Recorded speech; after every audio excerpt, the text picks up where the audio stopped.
الذي أرسله الله تعالى إلى كافة الناس بشيرا ونذيرا وداعيا إلى الله بإذنه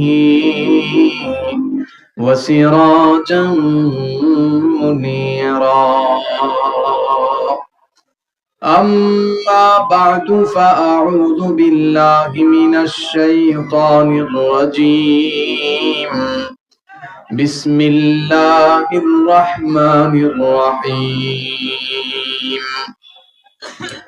وسيق الذين كفروا إلى جهنم زمرا حتى إذا جاءوها فتحت أبوابها وقال لهم خزنتها ألم يأتكم رسل منكم يتلون عليكم آيات ربكم وينذرونكم لقاء يومكم هذا. وقال رسول الله صلى الله عليه وآله وسلم تركت فيكم أمرين لن تضلوا ما تمسكتم بهما كتاب الله وسنتي. محبة الشدة بري اللهم صل على محمد وعلى آل محمد كما صليت على إبراهيم وعلى آل إبراهيم إنك حميد مجيد. اللهم بارك على محمد وعلى آل محمد كما باركت على إبراهيم وعلى آل إبراهيم إنك حميد مجيد. একটু মহব্বতে আল্লাহ পাকের জিকির করি লা ইলাহা ইল্লাল্লাহ লা ইলাহা ইল্লাল্লাহ বলেন লা ইলাহা ইল্লাল্লাহ লা ইলাহা ইল্লাল্লাহ বলেন লা ইলাহা ইল্লাল্লাহ লা ইলাহা ইল্লাল্লাহ লা ইলাহা ইল্লাল্লাহ লা ইলাহা ইল্লাল্লাহ লা ইলাহা ইল্লাল্লাহ লা ইলাহা ইল্লাল্লাহ লা ইলাহা ইল্লাল্লাহ লা ইলাহা পাবার সাগরে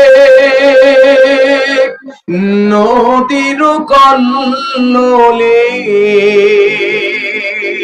ঝরনার উপরে বাতাসের হিল্লোলে কোকিল পাপিয়া বিহগের কণ্ঠে কোকিল পাপিয়া বিহগের কণ্ঠে শুনি তোমার গুণগান তুমি সবখানে বিরাজমান তুমি সবখানে বিরাজমান আমি ক্ষুদ্রতাই বুঝিতে পারি না ও গো মহা মহিয়ান তুমি সবখানে বিরাজমান গ্রহ রবি তারকা পুঞ্জে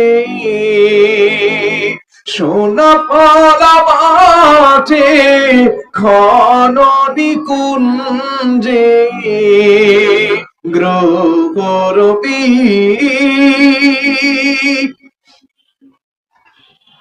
বলবো গজলটা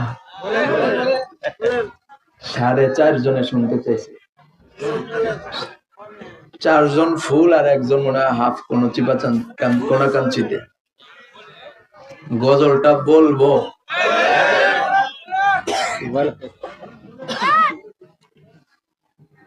দুই কারণে আমার গজল বাইর হয় না। কয় কারণ? এক নাম্বার, মাঠে যদি মরা মানুষ থাকে, আর দ্বিতীয় নাম্বার, রাস্তাঘাটে মানুষ যদি হাঁটা চলা করে অযথা। মাহফিলে আসছে কিন্তু হাঁটাচলা করতেছে, ওই দোকান কিনতেছে, বাজার কিনতেছে, মাহফিল কিনতেছে আর কি। দুঃখজনক বিষয় হলো যে দুই কারণে আমার গজল বাইর হয় না, দুটোটা কারণেই এখানে উপস্থিত।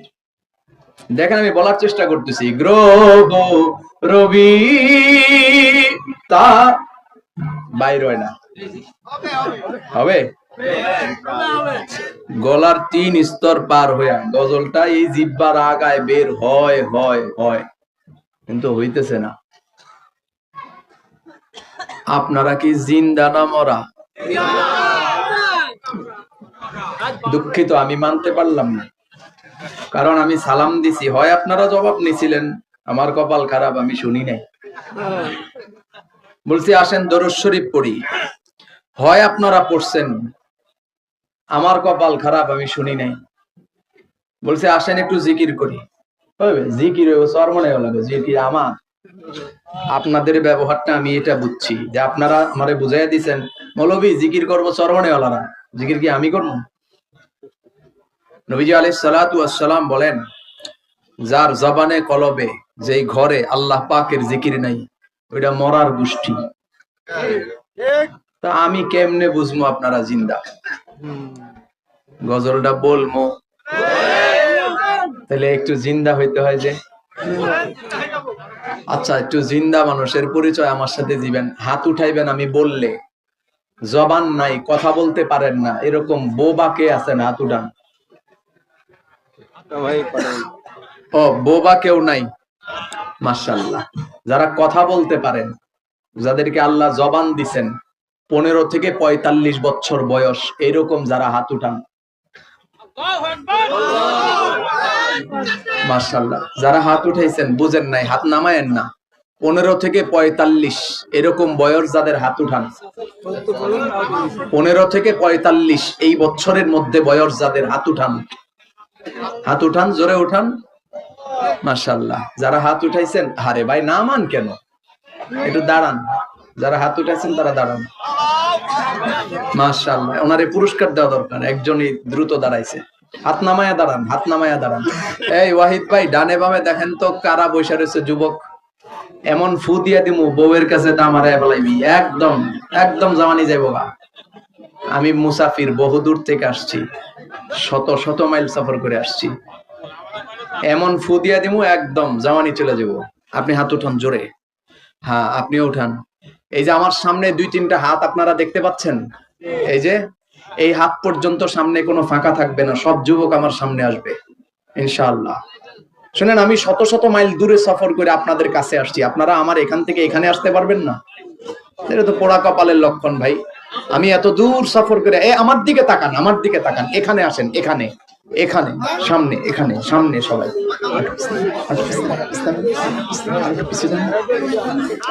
হ্যাঁ, ওই যে দুঃখ করে বৈশা পড়ছে, তা আপনারে আমি দাঁড়া করাইলাম কেন? এতক্ষণ ওয়াজ করে দাঁড়া করাইছি, এটা তো দুঃখজনক। হ্যাঁ, বসেন, এখানে বসেন, একদম আমার সামনে, সামনে বসেন, বসেন। মাশাআল্লাহ। এই যে সবাই এই মাঝখানে, ভাই সবাই মাঝখানে বসেন। হ্যাঁ, কাছাকাছি বসেন। হ্যাঁ, দ্রুত, এত সময় দেওয়া যাবে না, অনেক সময় চলে গেছে, এত সময় দেওয়া যাবে না। গজলটা কইয়া ফালামু? 3 জনে কয়, 3 জনে শুনতে যাইছে। হ্যাঁ, এইবার আপনারা যারা পিছিয়ে আছেন, আল্লাহর ওয়াস্তে একটু সামনে আগান। কি ব্যাপার, মাইক্রোফোনে ছেড়ে দেয় কেন? মাইক্রোফোনে ছেড়ে দেয় কেন আওয়াজ? হ্যাঁ, কই, বসেন বসেন, মাশাআল্লাহ, বসেন। এইবার আপনারা জিন্দা না মুর্দা পরীক্ষা করা হবে। যারা যারা জিন্দা হাত উঠান, স্টেজের উপরে, নিচে, ডানে বামে, সামনে পিছনে, সবাই হাত উঠান। গলার সর্বোচ্চ আওয়াজে আমার সাথে তাকবীর হবে, নারায়ে তাকবীর। লজ্জা লজ্জা। মহিলা প্যান্ডেল আছে কোন জায়গায়? মাইক্রোফোন ওখানে নিতারবা ভাই।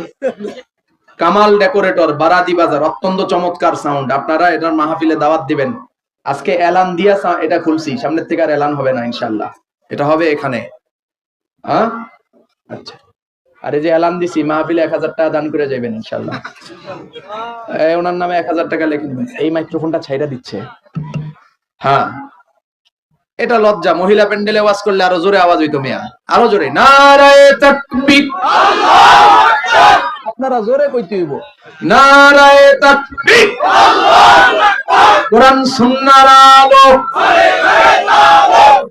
কইরা বইয়া দিছেন, আওয়াজ দেন। কোরআন সুন্নাহর আলো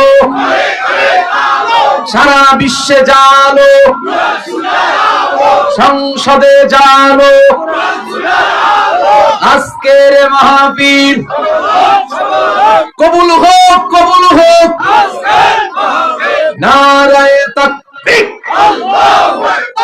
আলহামদুলিল্লাহ। হাত নামান, গজলটা কইয়া ফেলামো, ওইটা স্যাম্পল সামনে রাখছি। আপনারা যত তাজা হইবেন তত গজল হয়ে যাবে ইনশাআল্লাহ। আপনারা মরা হইবেন, আমিও মোনাজাতে, কারণ আমিও মরা, এজন্য মরা হইলে চলবো না, একটু তাজা থাকা যাবে ইনশাআল্লাহ। বলেন মুহাব্বতে লা ইলাহা ইল্লাল্লাহু মুহাম্মাদুর রাসূলুল্লাহ সাল্লাল্লাহু আলাইহি ওয়াসাল্লাম। রিবার একটু কমান, মানে বেশি আওয়াজটা ক্লিয়ার হচ্ছে না। আলহামদুলিল্লাহ। বারাদি ইউনিয়ন ওলামা তোলাবা পরিষদের আয়োজনে প্রথম বার্ষিক ইসলামী মহাসম্মেলন বারাদি বাজার মমিনপুর সরকারি প্রাথমিক বিদ্যালয় ময়দান। আব্বা কথা কইেন না। সভাপতিত্ব করছেন বারাদি ইউনিয়ন ওলামা তোলাবা পরিষদ এর মুহতারাম সভাপতি মুফতি জুনাইদ আল হাবিবি হাফিজাহুল্লাহ। উপস্থিত হযরত ওলামায়ে কেরাম, সামনে উপস্থিত দিনদার ইমানদার মর্দে মুমিন তাওহীদি জনতা, পর্দার আড়ালে বয়ান শ্রবণরতা সম্মানিতা মা ও বোনেরা, সকলকে আন্তরিক মোবারকবাদ জানিয়ে সে মহান রব্বুল আলামিন জাল্লা শানহু তাআলা ওয়া বারাকাতুর দরবারে অসংখ্য শুকর ও সুজুদ আদায় করি যে আল্লাহ রাব্বুল আলামিন আমাকে আপনাকে দৌলতে ঈমান দান করেছেন, মুসলমান হিসেবে কবুল করেছেন, জাগতিক দুনিয়ার সমস্ত ব্যস্ততা থেকে মুক্ত করে হায়াতের কিছু সময় গুনাহ মুক্ত এই মজলিসে, গুনাহ মাফের এই মজলিসে কাটানোর তৌফিক দান করেছেন। দিল থেকে জবান খুলে সকলের সমস্বরে শুকরগুজার করি আলহামদুলিল্লাহ। একটু তাজা থাকা যাবে তো ইনশাআল্লাহ, একটু সময় দেওয়া যাবে তো ইনশাআল্লাহ। কালামে হাকিম থেকে আয়াতে কারিমা এবং নবীজি আলাইহিস সালাতু ওয়াস সালামের অসংখ্য মোবারক হাদিস থেকে সহিহ সনদে বর্ণিত একখানা পরিচিত হাদিস তেলাওয়াত করেছি। খুব অল্প সময়ের মধ্যে তিলাওয়াতকৃত আয়াত এবং মোবারক হাদিস অনুযায়ী, এর বাইরে না ইনশাআল্লাহ, এর বাইরে না, শুধুমাত্র আয়াত এবং হাদিসের ভিতরেই আল্লাহ পাক এমন কিছু কথা আমি না খান্দা নালায়েকের নাপাক জবানে এলকা করে দেন, যে কথাগুলো সর্বপ্রথম আমার, অতঃপর আপনাদের সকলের আমলি জিন্দেগিতে কাজে লাগবে। আল্লাহুম্মা আমিন। এটাই আমি আপনাদের কাছে শুধু এটাই চাই, আপনারা ঠিক বেঠিক, হ্যাঁ না, সুবহানাল্লাহ, আলহামদুলিল্লাহ, যখন যেটা দরকার একটু বলে দিবেন, বাস। আমি আর আপনাদেরকে ধাক্কামু না। আপনারা যদি না বলেন তো আমি যদি ধাক্কাই দুইবার তিনবারের মাথায় আপনি বলবেন যে কি মৌলবি আইছে খালি ধাক্কায়, আপনার কাছে আর ভাল লাগবে না বিষয়টা। কিন্তু আপনি কথা না বললে যে আমার তে ভাল লাগতেছে না, এটা আমি আপনারা বুঝাইতে পারতেছি না। কি আমি তো যুবক করে সামনে আছি এবং হাত উঠাইতে বলছিলাম, বোবা কেউ আল্লাহর রহমতে এই মাঠে নাই, তাহলে আমি তো জবানওয়ালাদেরকে নিয়েই বসছি। হ্যাঁ, তাহলে কথা বলতে সমস্যা কোথায়? কি গন যুবক ভাই, আল্লাহর রাস্তায় আমার সাথে একটু আওয়াজ দিবেন ইনশাআল্লাহ। শোনেন বিষয়বস্তু কি আমার বয়ানের। আল্লাহ রাব্বুল আলামিন আমাদেরকে বানাইছেন দামি, খুব দামি, মূল্যবান, এবং জমিনে আমাদেরকে বানানোর মাকসাদ হিসেবে আল্লাহ পাক এক আয়াতের মধ্যে বলছেন ইন্নী জাইলুন ফিল আরদি খলিফা। এখানে ওলামায়ে কেরাম ভরা। ওলামায়ে কেরামের মজলিসে বয়ান করতে মজা আছে। কি মজা জানেননি? আমার কথা যে ঠিক হইতেছে, আমার দলিল হিসাবে যুক্তি তর্কের যা কিছু সব মাথার দলিল হইলো ওনারা, আমার কথা সহি হচ্ছে আলহামদুলিল্লাহ। বেতাল হইলে ওনারাই আমারে বলবো, মৌলবী তুমি তো এটা ঠিক বলতেছো না। এই হিসাবে একটা জোর পাওয়া যায় ওলামায়ে কেরামের মজলিসে কথা বলতে। তো আল্লাহ পাক আমাদেরকে খলিফা বানায়া জমিনে পাঠাইছেন, এটা ভিন্ন আলোচনা। মাকসাদ কি? সব শাখাগত ব্যাখ্যা, যত ব্যাখ্যা আছে সব ব্যাখ্যার মূল এতটুকু বুঝেন, আল্লাহ, আল্লাহর রাসূল, আল্লাহর বর্ণনাকৃত নির্দেশিত আইন কানুন কাজগুলা নবীজি আলাইহিস সালাতু ওয়াস সালামের নির্দেশিত পথে আদায় করার মাধ্যমেই আল্লাহ পাক আমাদেরকে যে মাকসাদ নিয়ে বানাইছেন এই মাকসাদ হাসিল হয়। এটা বোঝার জন্য সহজ সমাধান হইল, আল্লাহর নির্দেশ আছে, নবীজির তরিকা নাই, এমন কাজ করা যাবে না। নবীজির তরিকা আছে, আল্লাহর নির্দেশ নাই, এমন কাজও করা যাবে না। উদাহরণ, গরু খাওয়া হালাল, হালাল পর্যায়ে জবাই করার একটা সিস্টেম আছে। হালাল গরু জবাই করার সিস্টেম হলো নবীজির তরিকা। কেউ যদি ইচ্ছা করে কিবলামুখী না হয়ে বিসমিল্লাহ না বইলা জবাই দেয় ইচ্ছা করে, তাহলে এটা খাওয়া হারাম। কুকুর খাওয়া, শুকর খাওয়া হালাল না হারাম? কথা কয় না।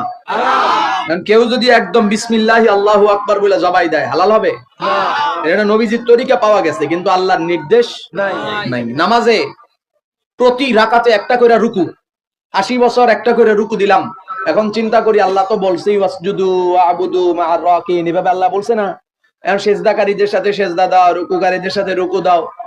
নবীজি বলছেন এক রাকাতে একটা রুকু, এক রাকাতে দুইটা সেজদা।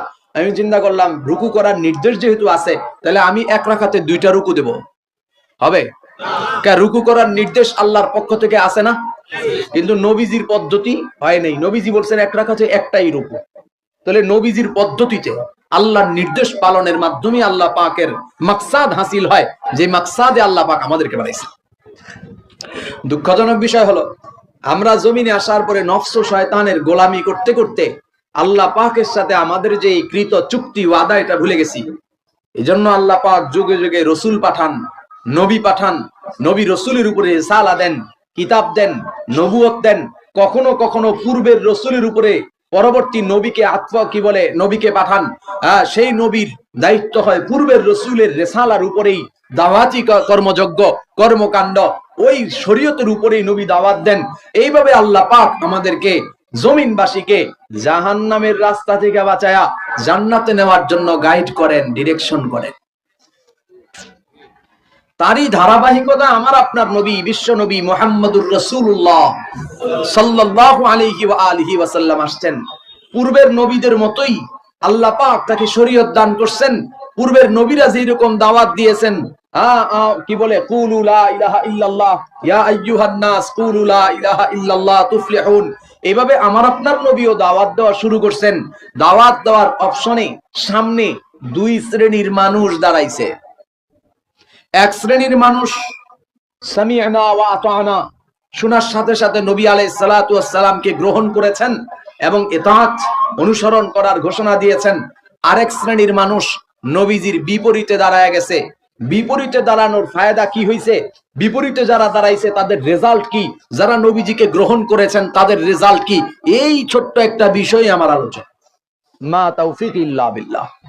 অর্থাৎ যুগে যুগে দিন বন্ধের ষড়যন্ত্র যারা করেছে তাদের রেজাল্ট কি হয়েছে দুনিয়ায়, তাদের রেজাল্ট কি হবে পরকালে। যুগে যুগে যারা দ্বীনকে আগায় নেওয়ার জন্য সহযোগিতা করেছে, গ্রহণ করেছে, সাদরে গ্রহণ করেছে, তাদের রেজাল্ট দুনিয়ায় কি হয়েছে, পরকালে কি হবে, এই বিষয়ে আমার একটু আলোচনা। একটু সময় দেওয়ান যাইব? আল্লাহ তাআলাকে মানুষ ভুলছে, মানুষ আল্লাহকে ভুলে যায়, রাসূল ভুলে যায়, দ্বীন ভুলে যায়। এই জন্য আল্লাহ তাআলা মায়ার বান্দা, আদরের বান্দাকে রাসূলের মাধ্যমে, রিসালার মাধ্যমে, আয়াতের মাধ্যমে, কোরআনের মাধ্যমে আল্লাহর পরিচয় দেয়।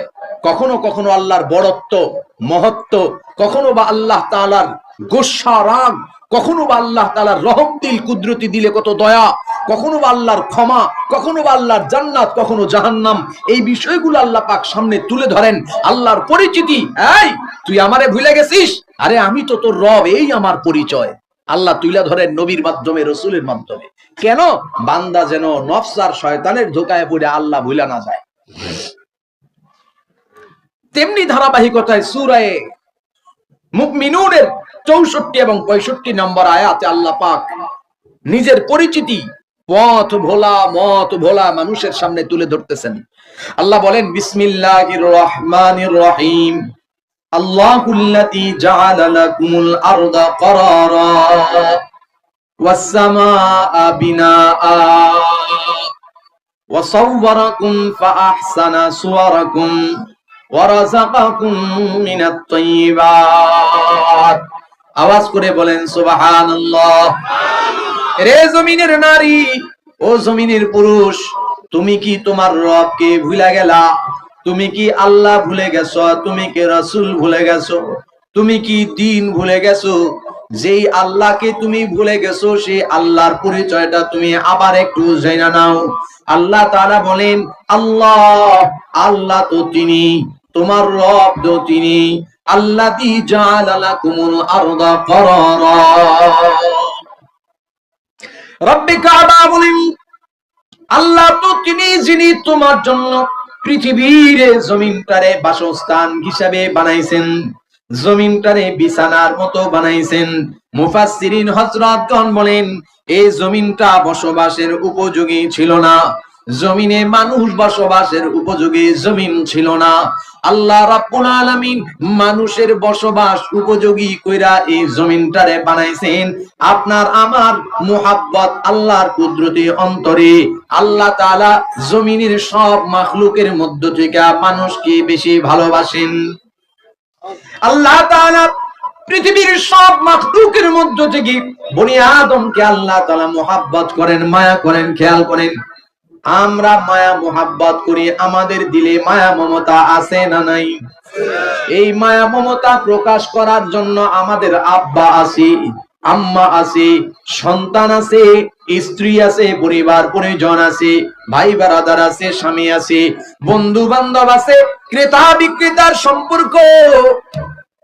এই মুহাব্বত সম্পর্ক, মুহাব্বত ফিল আপ করার জন্য, মুহাব্বত প্রকাশ করার জন্য সম্পর্কের অভাব নাই। একটু আওয়াজ করে বলবেন আল্লাহ তাআলার কুদরতি অন্তরে দয়া মায়া আছে না নাই? আল্লাহর কুদরতি অন্তরে দয়া মায়ার মূল গোডাউন। এতটুকু থাকা সত্ত্বেও আল্লাহ তাআলা মুহাব্বত প্রকাশ করার জন্য আল্লাহ তাআলার আব্বা আছেন, আম্মা আছেন, স্ত্রী, পরিবার পরিজন, সন্তান। আল্লাহুস সামাদ। আল্লাহ বলেন এগুলা সব থেকে আল্লাহ তাআলা পবিত্র, এগুলা থেকে আল্লাহ অমুখাপেক্ষী। আল্লাহ নিজেও কারো থেকে জন্মায় নাই, আল্লাহ কাউরে জন্ম দেয় নাই। লাম ইয়ালিদ ওয়া লাম ইউলাদ। জোরে আওয়াজ করে বলেন আল্লাহু আকবার। রব্বে কাবা কুদরতি অন্তরে তার দয়ার অভাব নাই, কিন্তু এই দয়া মায়া প্রকাশ করার জন্য আল্লাহর স্ত্রী, পরিবার পরিজন, আব্বা আম্মা নাই।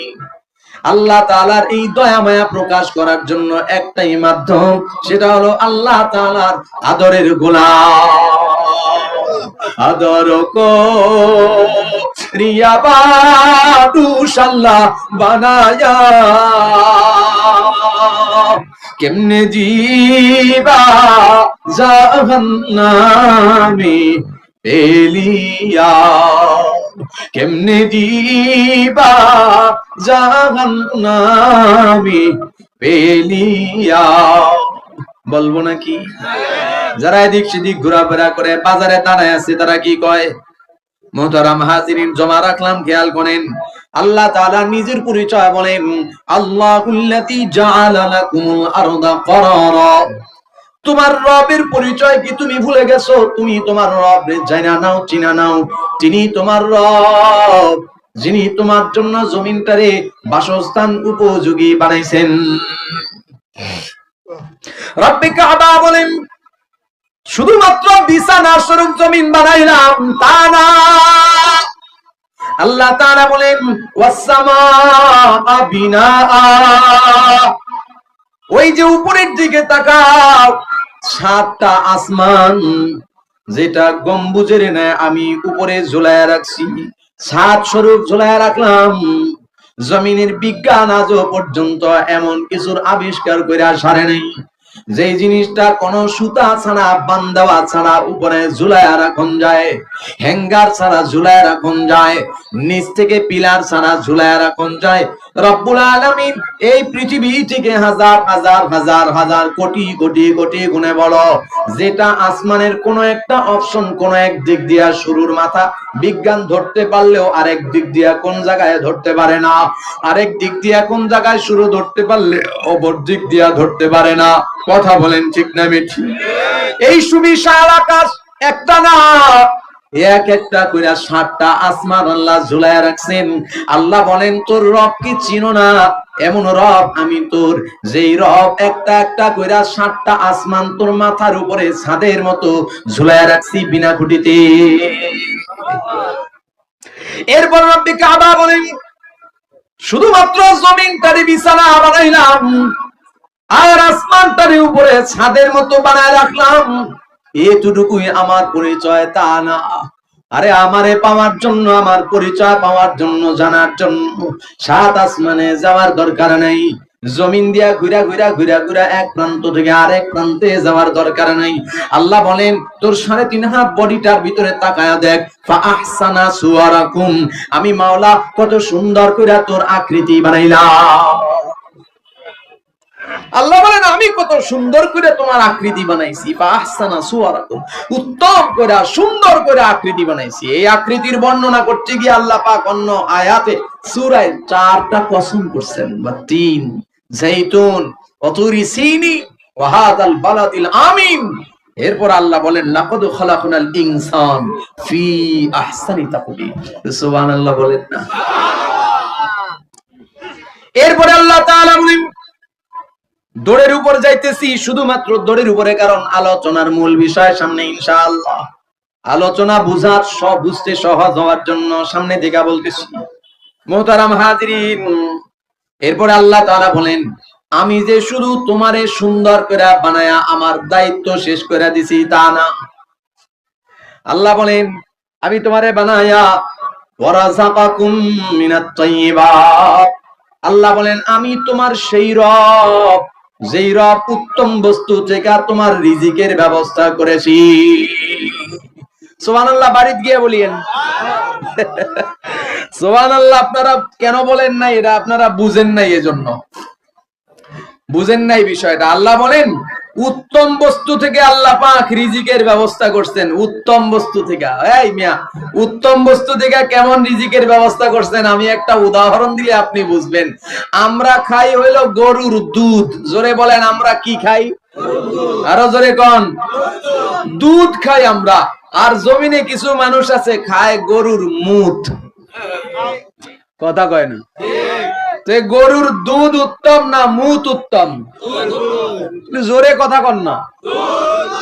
আমাদের দেশে কয় মুত, আপনাদের দেশে মুত কয়নিও? পেশাব, পেশাব, গরুর পেশাব। আচ্ছা, আল্লাহ বললেন আমি উত্তম বস্তু থেকে রিজিক তোমাদেরকে খাওয়াই। তাহলে আল্লাহ পাকের উত্তম বস্তু থেকে রিজিক খাওয়ার জন্য কপাল দরকার হয়। ওরা গরুর দুধের চাইতে গরুর পেশাব বেশি পছন্দ করে, আর আমরা গরুর দুধ পছন্দ করি। মুহতারাম হাজিরিন, গরুর পেশাবের মধ্যে কি গুণাগুণ, কি আশয় বিষয়, ওইটা পরের হিসাব। বিজ্ঞান আজ পর্যন্ত ওটার ক্ষতি ছাড়া লাভ কোনো কিছুর হিসাব পায় নাই। স্বাভাবিকভাবে শরীয়তে তো এটা নাপাক, হারাম। কিন্তু আমরা যে দুধটা খাই, এই দুধটা জমিনে আল্লাহ প্রদত্ত যে সমস্ত জিনিস আছে সবচেয়ে উত্তম, ভিটামিন, শ্রেষ্ঠ, শক্তিশালী, এর মধ্যে অন্যতম হইলো দুধ আর মধু। তো আমরা খাই দুধ, ওরা খায় মুত। মুত খাওয়ার পরে তাদের বুকের মধ্যে এমন ছাতি ফুলে, তারা খুব ভাব দেখায়, তারা খুব জোরে জোরে কথা কয়। মাঝে মধ্যে তাদের কথার চোটে আমরা মনে এই দেশে আর থাকতে পারতেছি না। এই দেশ থেকে সব তাড়ায়া দিতেছে। দাড়িওয়ালা, টুপিওয়ালা, নামাজিওয়ালা, পাঞ্জাবিওয়ালা, জুব্বাওয়ালা, তবলিগওয়ালা, পীর মাশায়েখওয়ালা, সব মানে একেবারে এই দেশের দুশমন, সব বাগায়া দিতেছে। গরুর মুতখোরেরা গরুর দুধখোরদের সাথে পাঙ্গা নিতে আহে। কথা বুঝে নাই মনে হয়। আজকে প্রায় 13-14 বছর ময়দানে কথা বলি, আলহামদুলিল্লাহ। এর মধ্যে বিগত প্রায় 7-8 বছর আগ থেকে আমি বলে আসছি এই বাংলাদেশের জন্য, এদেশের স্বাধীনতা সার্বভৌমত্বের জন্য, এদেশের প্রতিটা ইঞ্চি মাটির জন্য, এদেশের মানচিত্রের জন্য, এদেশের মাটি ও মানুষের জন্য সবচেয়ে যে সমস্ত বিষয়গুলো হুমকি স্বরূপ, তার মধ্যে অন্যতম হলো উগ্র জঙ্গি সন্ত্রাসী সংগঠন ইসকন।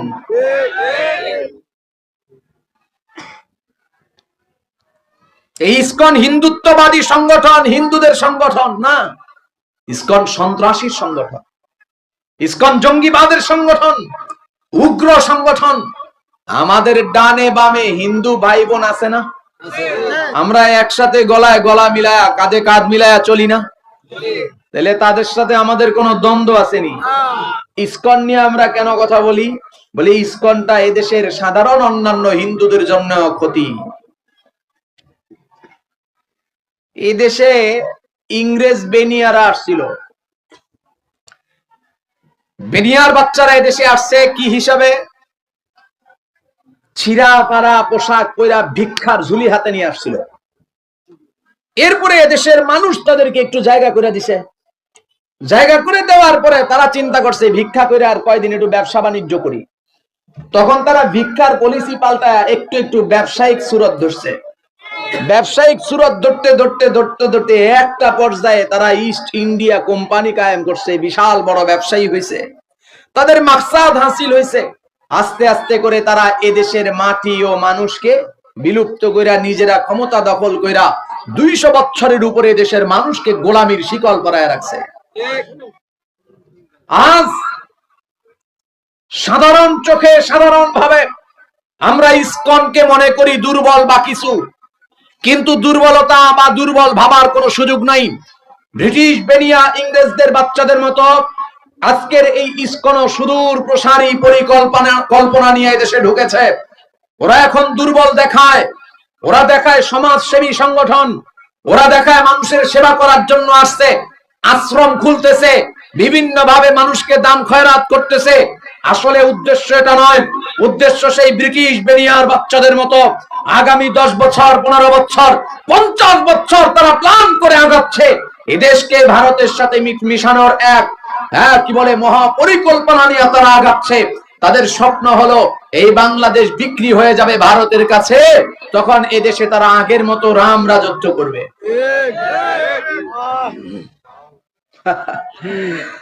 দুর্ভাগ্যজনক বিষয় হলো আমরা 47-এ রক্ত দিয়েছি, জীবন দিয়েছি, 52-তে রক্ত দিয়েছি, জীবন দিয়েছি, 71-এ রক্ত দিয়েছি, জীবন দিয়েছি, 24-এ রক্ত দিয়েছি, জীবন দিয়েছি। আমাদের রক্ত আর জীবনের যেই প্রেক্ষাপট গুলো সবগুলা মিলাইলে এক ধারাবাহিকতায় আমরা যখন যখন রক্ত আর জীবন দিয়েছি এই দেশের জন্য, মাটির জন্য, ইসলাম দেশ ও মানবতার প্রেম ধারণ করে আমরা রক্ত দিয়েছি, জীবন দিয়েছি। মায়েরা ইজ্জত দিয়েছে, জীবন দিয়েছে। আমাদের ইতিহাসে রক্ত দেওয়ার ক্ষেত্রে, জীবন দেওয়ার ক্ষেত্রে আমাদের কোনো পিছু হটার ইতিহাস নাই যারা প্রকৃত দেশপ্রেমিক। সুতরাং ইসকন এবং ভিনদেশী কারো যদি এরকম চিন্তা ভাবনা হয় যে আমরা বাংলাদেশটাকে খুব দ্রুতই দখল করে ফেলাইতেছি, খুব দ্রুতই আমরা আমাদের রাজত্ব কায়েম করব, তাহলে আমাদের সেই পিছনের ইতিহাসগুলো তাদেরকে পড়ে শুনে বুঝা শুইনা মর্মাবগত হওয়ার জন্য অনুরোধ করব যে আমাদের পিছনের রক্ত আর জীবন দেওয়ার ইতিহাসগুলো তালাশ করুন। আমরা প্রয়োজনে হাজারো বার রক্ত দিতে রাজি আছি, হাজারো বার জীবন দিতে রাজি আছি, হাজারো বার ইজ্জত, হাজারো বার সময় শ্রম দিতে রাজি আছি।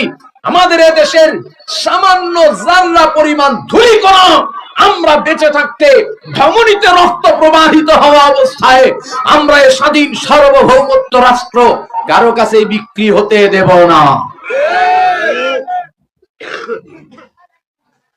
যুগে যুগে আমাদের ইতিহাসটা হেরে যাওয়ার ইতিহাস নাই, আলহামদুলিল্লাহ বলেন। কারণ কি আমরা কি খাই, ওরা কি খায়? আল্লাহ এটাই বলতেছেন, ফাআহসানা সুওয়ারাকুম ওয়া রাযাকাকুম মিনাত তাইয়্যিবাত। শুধু তোমারে উত্তম করে বানাইলাম, শুধু তোমারে সুন্দর করে বানাইলাম তা না, আমি আল্লাহ তাআলা তোমারে উত্তম জায়গা থেকে রিজিক দান করে রিজিক খাওয়ায় দিই। মুহতারাম হাজিরিন, লম্বা আলোচনা।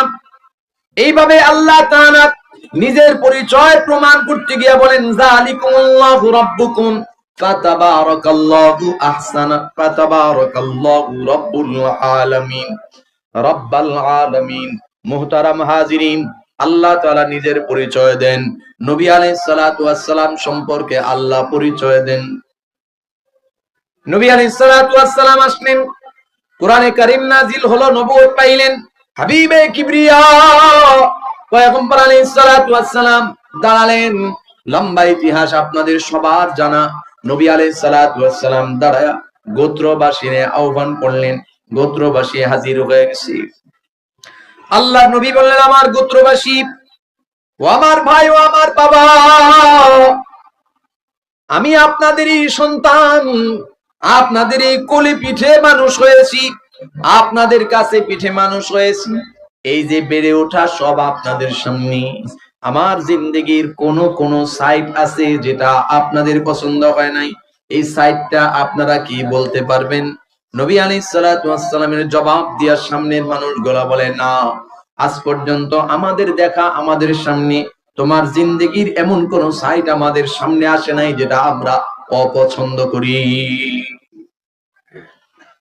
মুহাদ্দিসিনে কেরাম ব্যাখ্যা করছেন, মক্কার কাফেরেরা নিজের সন্তানকে যতটুকু চিনতো, যেভাবে চিনতো, আল্লাহর নবীকে নিজের সন্তানের চাইতেও বেশি চিনতো। সুবহানাল্লাহ, বাড়িতে গিয়ে বলিয়েন।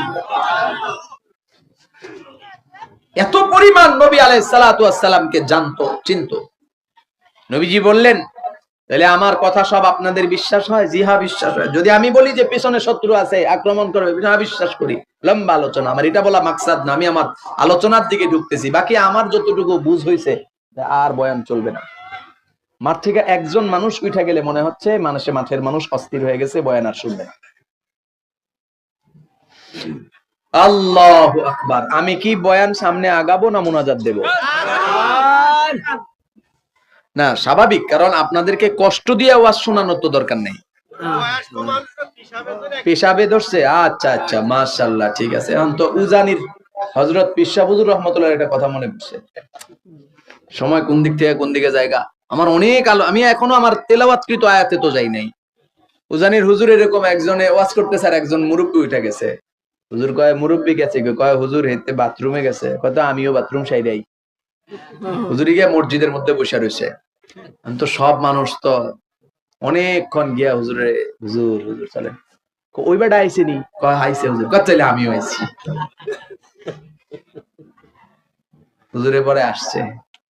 এই জন্য অন্ততপক্ষে কিছু সময়, একটু বেশি তো সময় না, আমরা তো স্বাভাবিক ওলামায়ে কিরামের মজলিস আজকে কত আগে আমারে তুলে দিছে, মাশাআল্লাহ। তার মানে বয়ান আগে আগে শেষ হবে, অস্থিরতার কারণ নেই। একটু সময় দেন, ইনশাআল্লাহ দেখবেন। হ্যাঁ, কত রাত নাচ গানের মজলিসে কাটাইছি, পাছার নিচে জুতা দিয়া, জুতাও পাইনি, ঘাসের উপর বসে গেছি। ফাইটটা যায়, কাটটা ফেলায়, সেলাই করে, এই জাতীয় কত গান, গলার মধ্যে টাকার মালা বানায় পরাইয়া দিছি আমরা। কথা কয় না, মিছা কথা কইতেছি? এতটুকু সময় একটু বসা যাবে না ইনশাআল্লাহ? হ্যাঁ, শোনেন তো, নবীজি যখন বললেন, মানুষগুলা বলছে হ বিশ্বাস করি, তখন নবী আলাইহিস সালাম বলছেন, তাইলে শোনেন, আল্লাহ আমারে নবুয়ত দিয়ে পাঠাইছেন, আমি আপনাদের নবী। আপনারা যে লাত, উজ্জা, মানাত এগুলার যে পূজা অর্চনা করেন, এগুলা সব বাদ। আল্লাহ পাক শিরিক পছন্দ করেন না, এটা সবচেয়ে বড় শিরিক। ইন্নাশ শিরকা লা যুলমুন আযীম, বাদ দেন এগুলা। আমি নবী, রাসূল, আমারে বিশ্বাস করেন। কি বলছে সামনের মানুষগুলা? তাবাল্লাকা ইয়া মুহাম্মদ, জোরে বলেন নাউযুবিল্লাহ। আলিহাযা জামাতানা, আরে এই জন্যই কি আমাদেরকে জমা করছো? আমাদেরকে একত্রিত করছো কি এই কথা শোনানোর জন্য? আস্তাগফিরুল্লাহ। নবী আলাইহিস সালাতু ওয়াস সালামের মোবারক চেহারার উপরে থুতু নিক্ষেপ করছে। আরে ভাই, এই ওয়াজ তো আপনাদের সবার জানা, কিন্তু আমি কেন বলতেছি, আমার মূল বিষয় হলো এটা। কেমন ব্যবহার হয়েছে নবীজির সামনে এই জায়গায় দাঁড়ায়। আহা, একটা কল্পনা সাজান যে নবীজির সাথে ওই মুহূর্তে কি ব্যবহার হয়েছিল। আপনাদের এই মাঝখান থেকে একজন নওজোয়ান দাঁড়াবেন, উদাহরণ। এই নওজোয়ানের এমন কোন বদান্যতা নাই যেটা আপনাদের সবার অজানা। সব জানেন যে এই ছেলেটা মহল্লার মধ্যে সব থেকে ভালো, সব থেকে আমানতদার, সব থেকে ভালো, ভদ্র, সত্যবাদী, কোনদিন মানুষের কোনো অনিষ্ট তার দ্বারা হয় নাই, এরকম ছেলে আছে না? উদাহরণ, এই ছেলেটা যদি আপনাদের এই হাজার হাজার শত শত মানুষকে একসাথ করে বলে, এই মহল্লাবাসী, আমার জীবনের এই 40 বছর আমি এখানে কাটাইছি, 30 বছর আমি এখানে কাটাইছি, আমি অমুক অমুক অমুক সেবা এই সব কিছু সামনে আনছি, আমি এই কাজগুলো আপনাদের জন্য করেছি, আমি কি ভালো করেছি না খারাপ করেছি? সবাই বলবেন ভালো করেছি, ঠিক না? সব ভালো করছো। তাহলে আপনারা কি আমারে বিশ্বাস করেন? ছেলে যখন বলল, আপনারা বলবেন অবশ্যই বিশ্বাস করি। এই মুহূর্তে ছেলে যদি বলে, শোনেন, তাইলে আপনারা যেই দিন ধর্ম বিশ্বাস করেন, যেই নবীরে নবী মানেন, ওই সব দিন ধর্মের মেয়াদ শেষ। নবীজি সত্য নবী, ঠিক আছে, কিন্তু উনি শেষ নবী না, ওনার পরে আমি এক নতুন নবী, নবুয়ত লয়ে আসছি আপনাদের সামনে, আমাকে নবী হিসাবে মানেন। বলেন, এই ঘোষণাটা দেওয়ার সাথে সাথে আমরা তার সাথে কি ব্যবহার করব? জীবনের সমস্ত চিত্রগুলো আমাদের চোখের মধ্যে, দিলের মধ্যে ভাসবে। আমি একজন মুসলমান, আমার আব্বা মুসলমান, আমার বাবা, আমার দাদা, আমার দাদু, আমার নানু, আমার বংশ পরম্পরা 14 পুরুষ মুসলমান। আমি আমার রাসূল পয়গম্বর সাল্লাল্লাহু আলাইহি ওয়াসাল্লামকে দিল দিয়া ভালোবাসি। তোমার জীবনের বদান্যতার অভাব নেই, তোমার ভালো কাজের অভাব নাই, তোমার সব মানি, কিন্তু এখন যে কথাটা বলছো এটা মানা সম্ভব না। মুহতারাম হাজিরিন, এই কথাটা বলার পরে আমরা তাকে এমন ভাবে আঘাত শুরু করব বলার বাইরে, তবে বেশি আঘাত আমরা করতে পারবো না, কারণ পুলিশ আছে, প্রশাসন আছে, আইন নিজের হাতে নেওয়া যায় না। কথা বলেন ঠিক না মিঠি? ঠিক এই চিত্রটা 1450 বছর আগে আরবের ওই যে পাহাড়ের পাদদেশে মক্কার পাশে পয়গম্বরের সাথে ঘটে যাওয়া চিত্র কল্পনা করি। প্রশাসন নাই, পুলিশ নাই, যে পয়গম্বরের উপরে আঘাত হচ্ছে, অত্যাচার হচ্ছে, প্রশাসন আইসা উদ্ধার করে নিয়ে যাবে এমন কেউ নাই। ঘোষণাটা দেওয়ার সাথে সাথে জীবনের সমস্ত বদান্যতা, আল্লাহ নবীর জীবনের সমস্ত বদান্যতা মানুষ ভুলে গেছে। আমার বাবা যে ধর্মে বিশ্বাসী, আমিও সে ধর্মী। আমার দাদা যে ধর্মে বিশ্বাসী, আমিও সে ধর্মী। তুমি ভালো সত্যবাদী, আমানতদার জানি, কিন্তু আমার ধর্ম, আমার বিশ্বাসের উপর কথা বলার অধিকার তোমাকে কে দিল? এই কথা বইলা পয়গম্বরের উপরে আঘাত শুরু হয়ে গেছে। মুহতারাম হাজিরিন, আল্লাহর নবীর সামনে মানুষগুলা দাঁড়ায় গেছে। আল্লাহর নবীর সামনের মানুষগুলা আল্লাহর নবীর উপরে আঘাত করেছে, ছোট ছোট সন্তানদেরকে লাগায়া দিছে। ওই যে দেখো, মক্কায় নতুন পাগলের আবির্ভাব হইছে। জোরে বলেন নাউজুবিল্লাহ। হ্যাঁ, বাচ্চারা পাগল ব্যবহার করে রাস্তার উপরে কেমন ব্যবহার করে, ওরা আমার আপনার মায়ার নবীর সাথে ব্যবহার এমন করেছে। আল্লাহর নবীর মা নাই, দৌড়ে এসে যে বলবে আমার কলিজার টুকরা সন্তানের সাথে কেন এমন ব্যবহার করলি? আল্লাহর নবীর আব্বা নাই, দৌড়ে এসে বলবে কেন এমন করলি? আল্লাহর নবীর দাদা নাই, আল্লাহর নবীর ডানে বামে এমন কেউ নাই যে দৌড়ায় আইসা বলবে আমার সন্তানটা অবুঝ থেকে বলছে, তোমরা কিছু মনে করো না। মুহতারাম হাজিরিন, এই মানুষগুলা পয়গম্বরের সাথে না পেরে চাচার কাছে আইসা অফার দিল, হয় তোমার ভাতিজারে বুঝাইয়া দাও, আর নাইলে বোঝো মক্কার জমিনে সবচাইতে পাওয়ারি চেয়ারটা তাকে দেব, সবচাইতে সুন্দরী মেয়েটারে বিবাহ দেব, যা কিছু লাগে সব দিলাম, এই দাওয়াত থেকে বিরত থাকবি। আর যদি না মানে দ্বিতীয় নাম্বার অপশন, হ্যাঁ আমরা তার ফয়সালা করে দিব। জোরে বলেন নাউজুবিল্লাহ। হাবিবি কিবরিয়া পয়গম্বর কি বললেন? ও আমার চাচা যান, আসমানের ওই চন্দ্র আর সূর্যটা দুইটা মিলায়া যদি আমার দুইটা হাতে দিয়া দেওয়া হয়, আর যদি বলে এই দায়িত্ব থেকে আমি বিরত থাকবো, ও চাচা যান জানায়া দেন আমি আল্লাহ তাআলার দেওয়া দায়িত্ব থেকে যারা পরিমাণ পিছু হটবো না। আল্লাহু আকবার বলেন। এগুলা তো জেনারেল ওয়াজ, এগুলা সবাই জানি, কিন্তু কেন বললাম খেয়াল করেন। আল্লাহর নবীর সামনে এই যে দাঁড়াইলো, কি কারণে দাঁড়াইলো? আল্লাহর নবী দ্বীনের দাওয়াত দিলেন, আল্লাহর নবী আল্লাহ তাআলার পক্ষ থেকে আল্লাহর পরিচয় তুলে ধরলেন, নবী হিসাবে, রাসূল হিসাবে নিজের পরিচয় তুলে ধরলেন। এবার আল্লাহর নবী বললেন, রে জমিনের মানুষ, কেন আমারে আল্লাহ তাআলা নবী বানায়া জমিনে পাঠাইছে? কেন আল্লাহ তাআলা আমারে রাসূল বানায়া জমিনে পাঠাইছে জানোনি? জমিনের মানুষগুলারে আমি যেন রাহনুমাই করি। আল্লাহ প্রদত্ত জমিনের মধ্যে একটা রাস্তা আছে, পথ পদ্ধতি আছে, যেটার মাধ্যমে মানুষকে চলতে হবে, যেটার ভিতরেই মানুষকে পরিচালিত হতে হবে। আল্লাহ তাআলা সেই রাস্তাটা দিয়া, পথ পদ্ধতি দিয়া আল্লাহ আমারে পাঠাইছেন।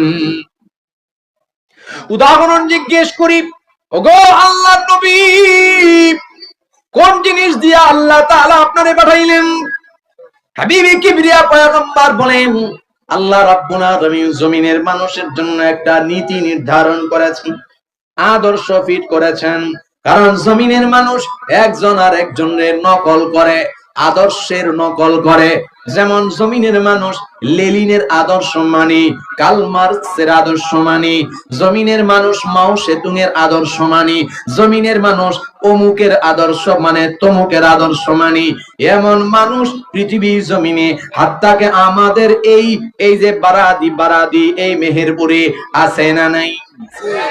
আল্লাহর পয়গম্বর বলেন, রে নওজোয়ান, পৃথিবীর জমিনে আল্লাহ রাব্বুল আলামিন আমাকে আপনাকে যে খলিফা বানায়া জমিনে পাঠাইছে জানোনি কি হিসাবে? কি আল্লাহ তাআলা কি প্রতিষ্ঠা করার জন্য? খেলাফা প্রতিষ্ঠা করার জন্য।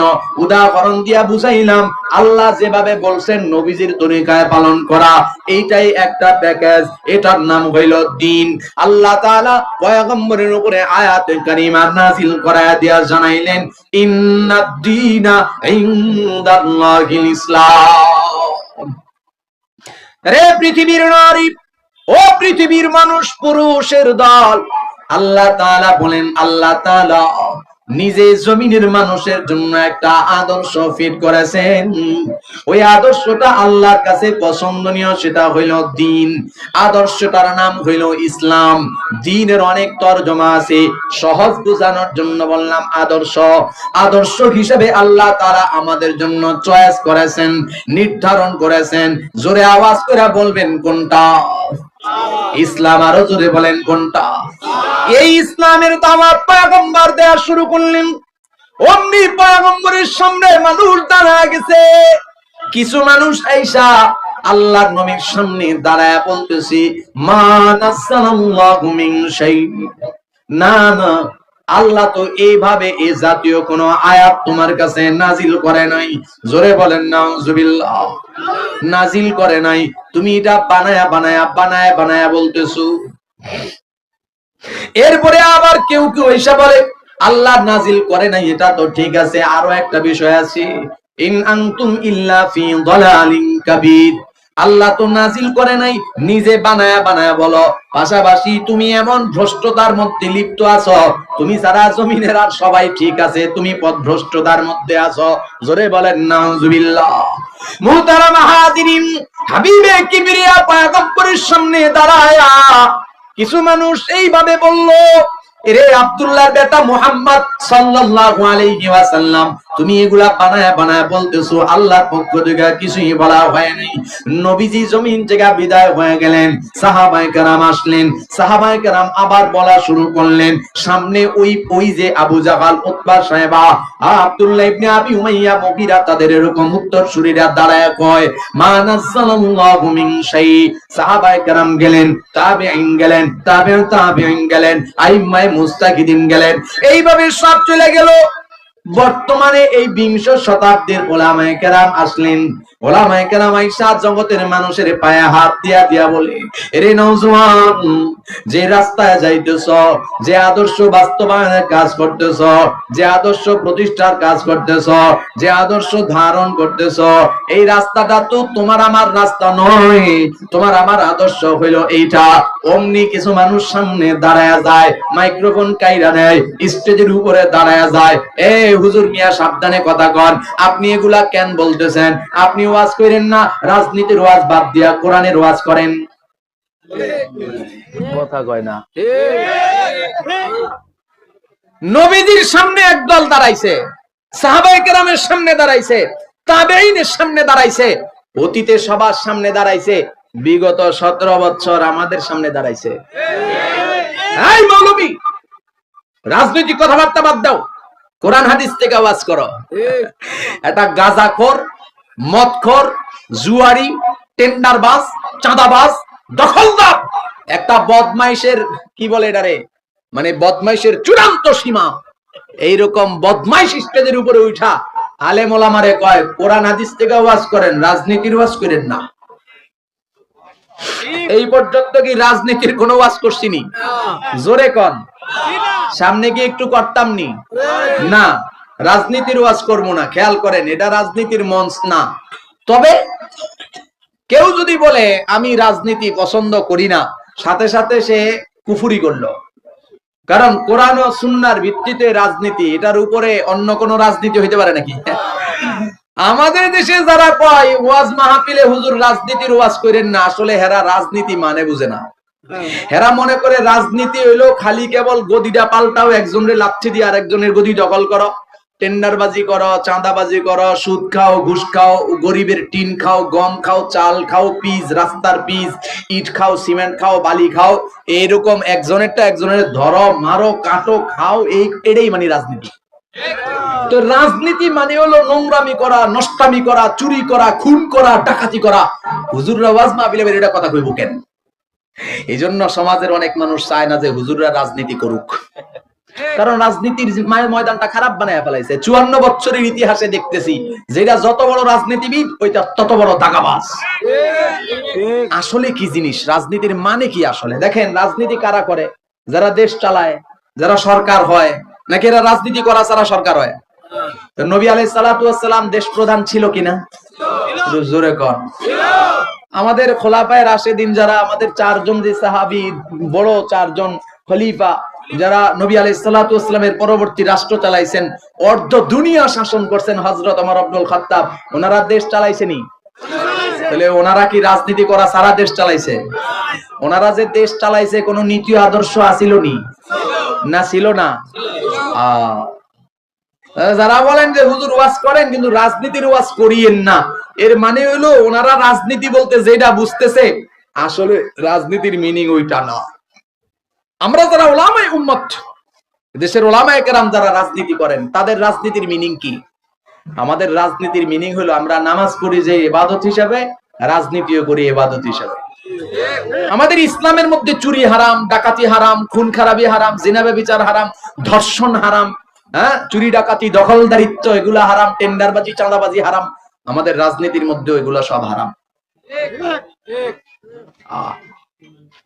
মুহতারাম হাজিরিন, খেয়াল করেন, নবীজি আলাইহিস সালাতু ওয়াস সালামের সামনে যারা দাঁড়াইছে তাদের প্রেতাত্মারা এখনো দাঁড়ায় যায়। তারা কয় হুজুর এই ওয়াজ কই পাইছেন আপনি? যখনই তাদের স্বার্থের মধ্যে লাগা যায়, নেতা নেত্রীর গায়ের মধ্যে লাগা যায়, দাগাবাজদের গায়ের মধ্যে যখন লাগা যায়, তখন তারা কয় হুজুর এই ওয়াজ কই পাইছেন? এগুলো তো আপনি বানায়া বলতেছেন।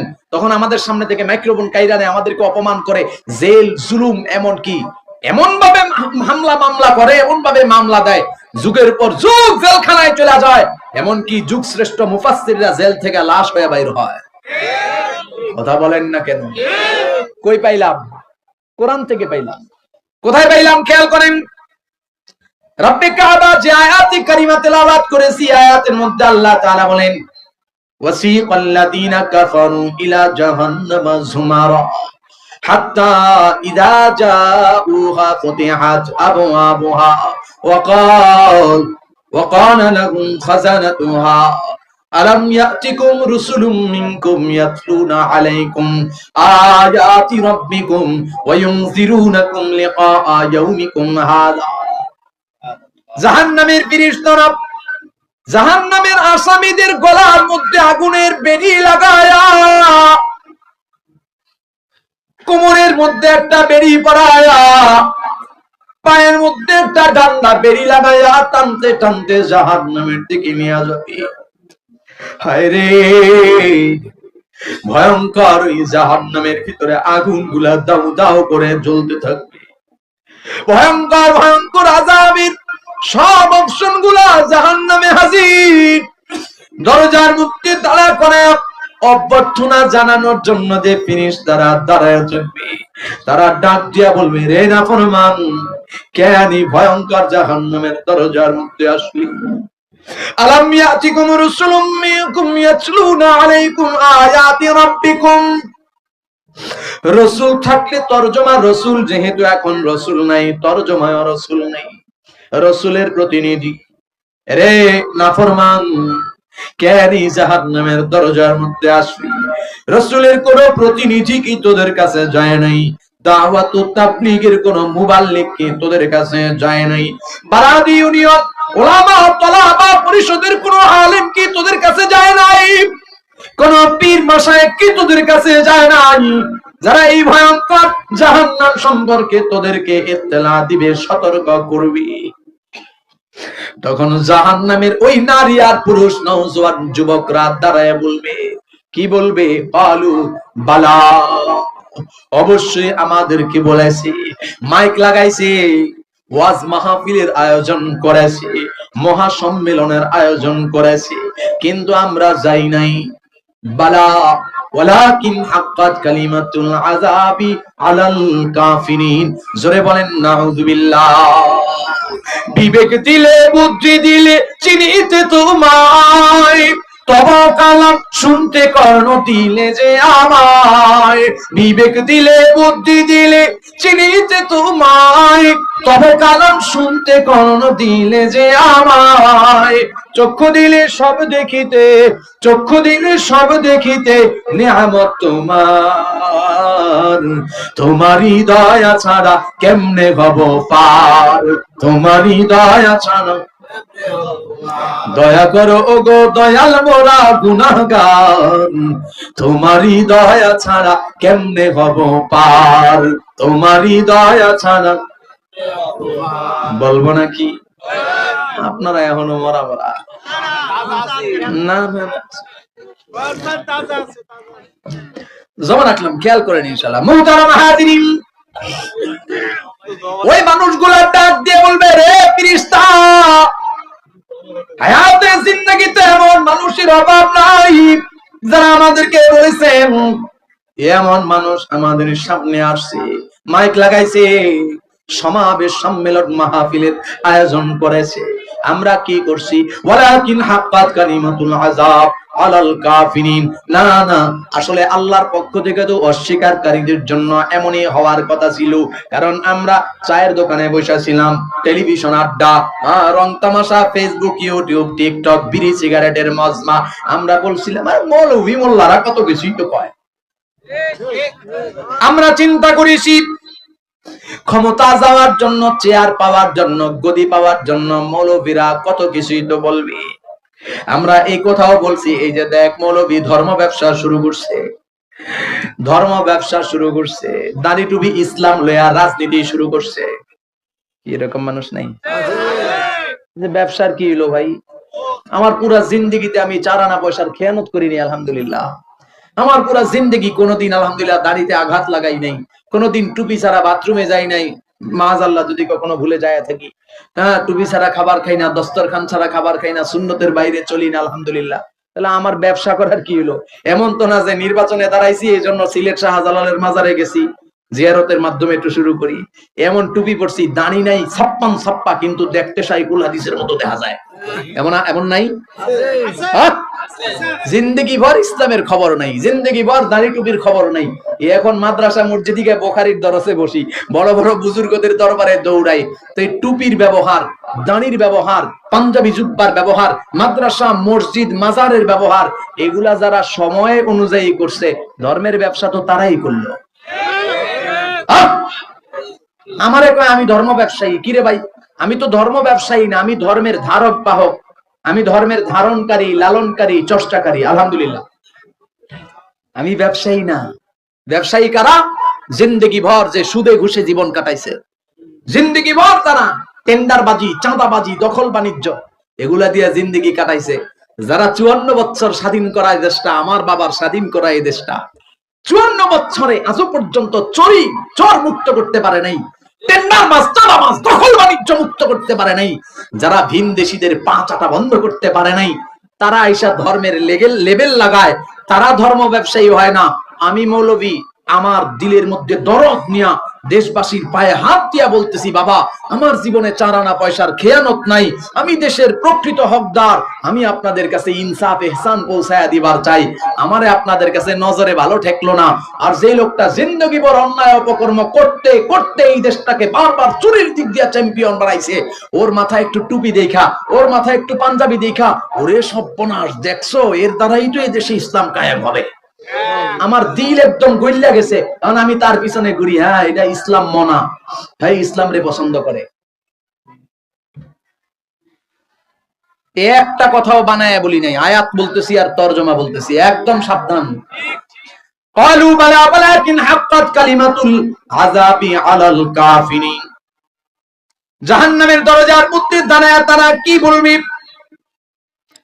ক্বালু বালা ক্বাদ জাআনা নাযীর ফাকাদ্দাবনা, ফেরেশতারা বলবে কেন জাহান্নামের দরজার মধ্যে আসলি?